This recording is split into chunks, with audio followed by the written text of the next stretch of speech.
ये आपने पत्तियां क्यों इकट्ठे कराई? पत्ते इसलिए थोड़ा सा घास था, इसीलिए सोचे इकट्ठा उठाएंगे, उसका सफाई कराएंगे तो साफ दिखाई देगा, इसी वजह से हमने पत्ते इकट्ठे कराए। देखिए पत्तियां जो है इसको ना तो जलाना चाहिए। देख रहा हूँ इलाके में इस बार बहुत जगह पत्तियां जलाई जा रही हैं, तो वो तो बिल्कुल भी नहीं करना चाहिए, ना ही इसको खेत से बाहर निकालना चाहिए। इसको पूरे का जितनी भी पत्तियां सारे खेत में बराबर फैला दीजिए। जहाँ थोड़ा सा घास ज़्यादा वहाँ थोड़ा मोटी पर कर दीजिए। तो इससे क्या फ़ायदा, तीन फायदा होगा।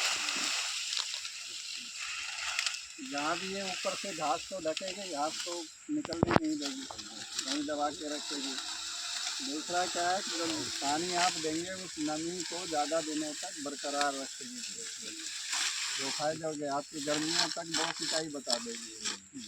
तीसरा क्या है, जब ये 2 महीने में सड़ जाएगी, जल जाएगी, तो ये ज़मीन की जो है उर्वरा शक्ति को, उसके स्वास्थ्य को सुधार करेगी। तो 3 फायदे हैं इसके। और लगातार ये पत्तियां खेतों के अंदर डालते रहोगे तो जो माइक्रो न्यूट्रिएंट है ना, कोई जिंक डालता है, कोई फेरस डालता है, कोई सल्फर डालता है, और दूसरा जो मिल के जो बायो कंपोस्ट दे रहे हैं, ये 2 चीज़ खेतों में डाल दे तो उनकी किसी भी चीज़ की डालने की ज़रूरत नहीं पड़ेगी। तो इसको खेत से मत निकालिए, अच्छी तरह पूरे खेत में फैलाइए, और इसके साथ साथ जो मिल का बायो कंपोस्ट है उसको डालिए, तो आपका जो रसायन खाद है उसकी मात्रा धीरे धीरे कम होती चली जाएगी। ज़मीन का जो स्वास्थ्य है वो सुधार होगा उसमें। तो ये बहुत ही उपयोगी चीज़ है, इसको खराब मत करिए। बाहर लेके जाके क्या उसको जला देंगे, शाम के बैठ के ताप लोगे छोड़ दो। हम लोग केवल निकलवा दे रहे हैं कि खेत सफाई हो जाएगा। सफाई नहीं, ये घास बार बार उगेगा आपका। हाँ, जितने ये सब उसको दबा देगा, जितने सफाई हो उतने घास जमेगा। अब जितने बार नलाई गुड़ाई करोगे 15 दिन में फिर से निकलने लगेगा, परंतु ये पूरा दबा के रखेगा। तो इसको कोई भी दबाए गड़ाए नहीं, और खेत से बाहर मत निकालिए, पूरे खेत में फैला के छोड़िए।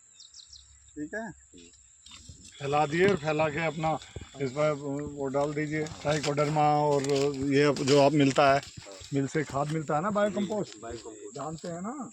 अब तो बढ़िया उसमें बंद आने लगा है, बिल्कुल जो बनाया है, जो बैग बनाया है उस पर सब कुछ लिखा हुआ है इस खाद में क्या क्या तत्व है।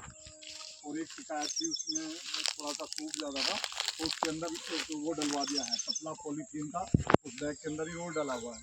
तो वो शिकायत भी किसानों की नहीं है, जो पहले ये कहते थे कि भाई वहाँ से लाते हैं बायो कंपोस्ट और वो सूख जाता है, तो वो शिकायत भी नहीं थी। आप जितना 50 kg का बैग है उसको लाएं, और उसको लाने के 2-3 दिन के अंदर ही अपने खेत में डालें।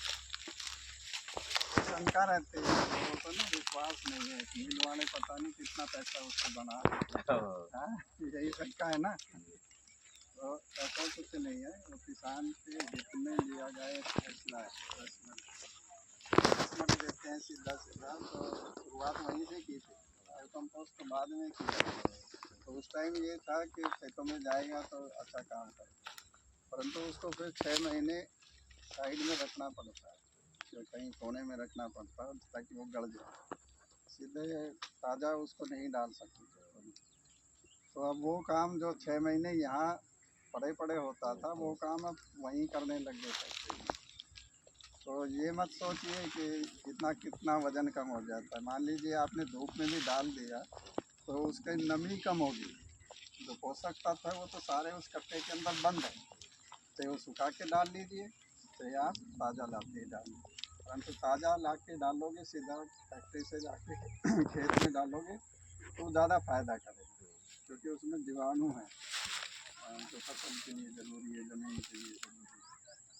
और इसको खाली जगह में नहीं, पूरे में फैला दो, जैसे लिखा है ऐसे नहीं, पूरे खेत में फैला दो।